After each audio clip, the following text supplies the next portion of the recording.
दोस्तों आपने यह तो देखा होगा, कोई भी झंडा हवा के दिशा में ही लहराता है, लेकिन आपको बता दूं, भगवान जगन्नाथ के मंदिर के ऊपर स्थापित ध्वज सदैव हवा के विपरीत दिशा में लहराता है। अब ऐसा किस कारण से होता है, इसका पता आज तक नहीं चल पाया। साथ ही इस झंडे को हर रोज बदलने का नियम है। ऐसी मान्यता है, अगर किसी कारणवश इस झंडे को नहीं बदला गया तो मंदिर अगले 18 सालों के लिए बंद हो जाएगा। नंबर 2, यह मंदिर 4 लाख वर्ग फुट क्षेत्र में फैला हुआ है और इस मुख्य मंदिर की ऊंचाई लगभग 214 फीट है। दोस्तों मंदिर के नीचे खड़े होकर शीर्ष यानी कि गुंबद को देख पाना असंभव है। इस गुंबद की छाया में भी एक राज छुपा हुआ है। यह गुंबद इतना विशाल होने के बावजूद इस गुंबद की परछाई सुबह दोपहर शाम कभी भी जमीन पर नहीं पड़ती। नंबर 3, मुख्य मंदिर के शीर्ष के ऊपर भगवान विष्णु का सुदर्शन चक्र स्थित है। ऐसा कहा जाता है कि आप पुरी में कहीं भी खड़े हो, आप इस चक्र को देख पाएंगे। इस चक्र की बनावट इतनी अद्भुत है कि आप किसी भी दिशा से इस चक्र को देखें, आपको ऐसा प्रतीत होगा कि यह चक्र बिल्कुल आपके सामने ही है। इसे नीर चक्र भी कहा जाता है। यह चक्र अष्ट धातु से निर्मित है, जो कि अति पावन एवं पवित्र माना जाता है।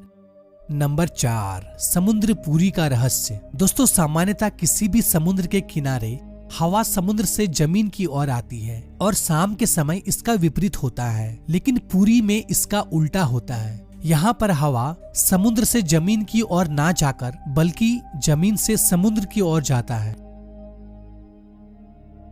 नंबर 5, आमतौर पर ऐसा देखा गया है, किसी भी मंदिर मस्जिद तथा किसी भी ऊंचाई वाले स्थान पर पक्षियों का बैठना आम बात है, लेकिन जगन्नाथ मंदिर के शीर्ष के ऊपर आज तक कभी भी किसी पंछी को उड़ते या उसके ऊपर बैठते नहीं देखा गया है। यही वजह है कि मंदिर के ऊपर हवाई जहाज और हेलीकॉप्टर के उड़ने पर मनाही है।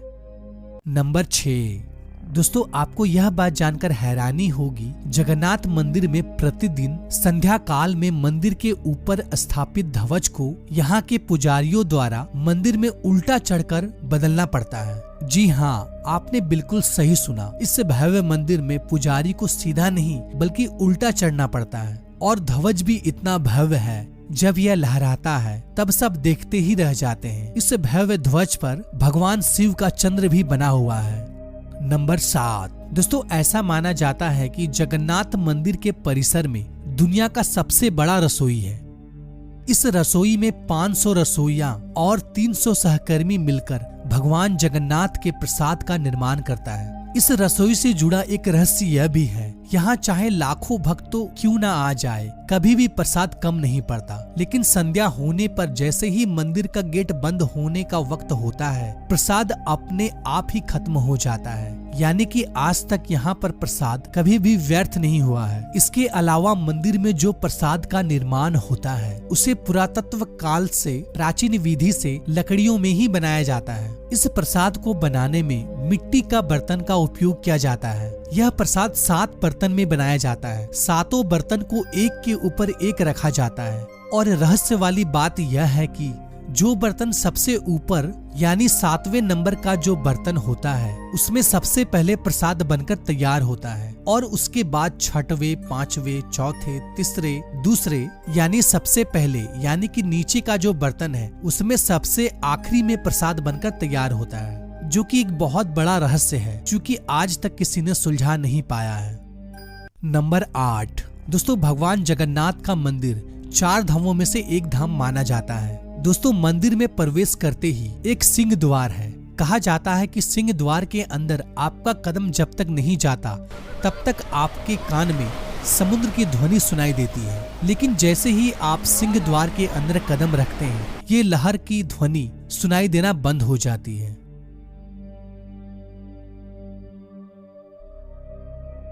नंबर 9, दोस्तों जगन्नाथ पुरी में मुख्य रूप से 3 मूर्ति विराजमान है, भगवान श्री कृष्ण, बड़े भाई बलभद्र और छोटी बहन सुभद्रा। दोस्तों जगन्नाथ पुरी की तीनों मूर्ति को हर 12 साल में बदला जाता है। पुरानी मूर्तियों की जगह पर नई मूर्तियां स्थापित किया जाता है। मूर्ति बदलने की प्रक्रिया में भी एक बहुत ही रोचक हिस्सा है। जिस वक्त मूर्ति बदली जाती है उस वक्त पूरी शहर की बिजली को काट दिया जाता है। मंदिर के आसपास पूरी तरह अंधेरा कर दिया जाता है।